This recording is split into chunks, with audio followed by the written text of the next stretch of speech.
parle de la période des Gaulois, c'est-à-dire grosso modo les 5 siècles avant notre ère. C'est la période des Gaulois.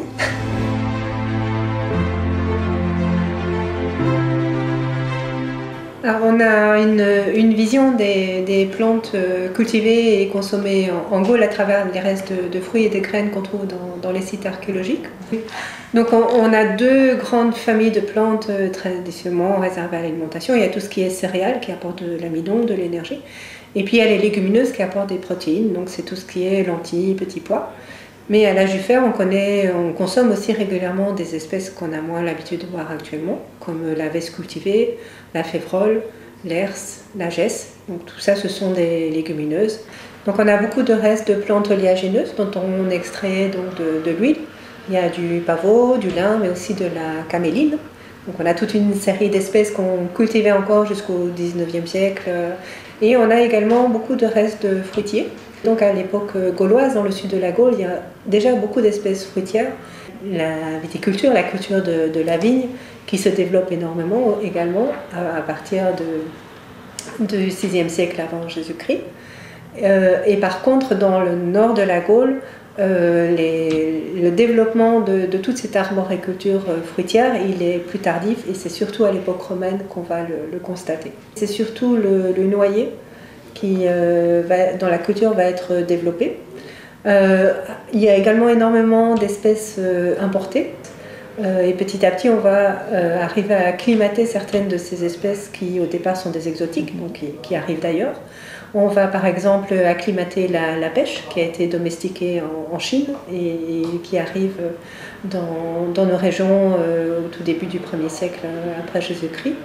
Dès le néolithique, on a des petites pommes qui ont été coupées en 2, mises à sécher sur des claies et qu'on va consommer comme fruit.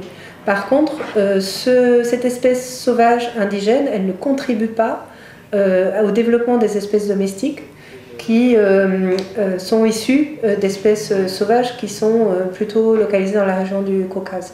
Et donc on importe des formes domestiques qui n'ont pas été développées à partir de cette espèce sauvage indigène. Alors, on a de manière très ancienne le lin, puisqu'il est présent dès le néolithique et sa culture est développée de manière importante. Quand on le retrouve dans les sites archéologiques, nous souvent ce qu'on retrouve ce sont les graines, pardon. Et là c'est plutôt le témoin d'une utilisation alimentaire du lin.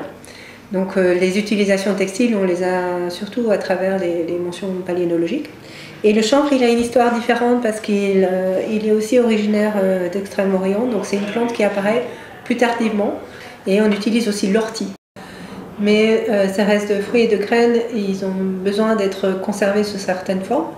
Donc soit ils sont présents dans des structures où il y a de l'eau en permanence, et à ce moment-là, ils sont gorgés d'eau. Soit on va les trouver dans des structures où il n'y a pas d'eau, dans des contextes secs. Et dans ce cas-là, ils ont besoin d'avoir subi une transformation qui va permettre leur préservation sur plusieurs siècles.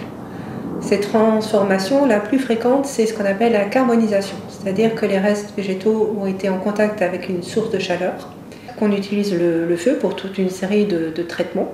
Par exemple, pour rendre des glands consommables, il va falloir les griller ou les cuire à plusieurs reprises. Ça veut dire qu'on mange des glands? Oui, on consomme des espèces domestiques, des céréales, des légumineuses. On extrait de l'huile toute une série de plantes, mais on consomme également encore des espèces sauvages, et notamment les glands parce qu'ils contiennent des quantités d'amidon non négligeables. Alors dans archéozoologue, il y a deux termes. Il y a archéo, je suis un archéologue, et zoologue, des animaux. Et en fait, mon métier consiste à étudier les restes animaux, donc les os et les dents, qu'on va trouver lors des fouilles archéologiques. Alors, ça peut être des majorités de déchets domestiques, de restes de cuisine, de consommation. Et puis on a aussi des restes d'activités artisanales, des gens qui préparent des pots, des tanneurs. On peut avoir des traces d'industrie sur os pour fabriquer des objets. Et puis on a aussi tout un domaine d'études dans les pratiques rituelles des Gaulois, c'est-à-dire dans les pratiques funéraires, lors des enterrements. Et puis également dans les sanctuaires où on va aussi sacrifier des animaux. Donc tous ces usages des animaux sont l'objet de l'archéozoologie.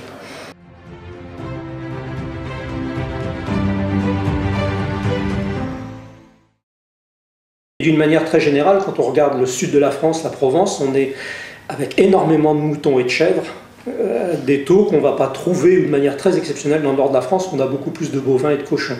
Donc il y a des différences régionales, et puis après il y a des différences locales.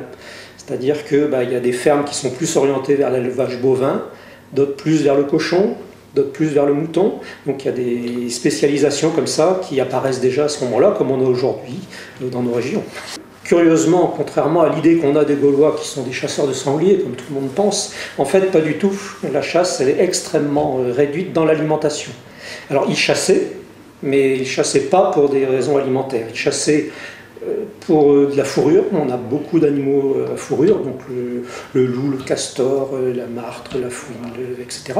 Et puis on pense qu'il y avait aussi beaucoup de chasse motivée par le prestige. C'est-à-dire qu'une chasse un peu aristocratique, qui permettait de développer l'art du cavalier, les chiens, etc., mais qui n'avait pas du tout de finalité alimentaire. Et dans les habitats, en fait, la part de la chasse, grosso modo, c'est 1%.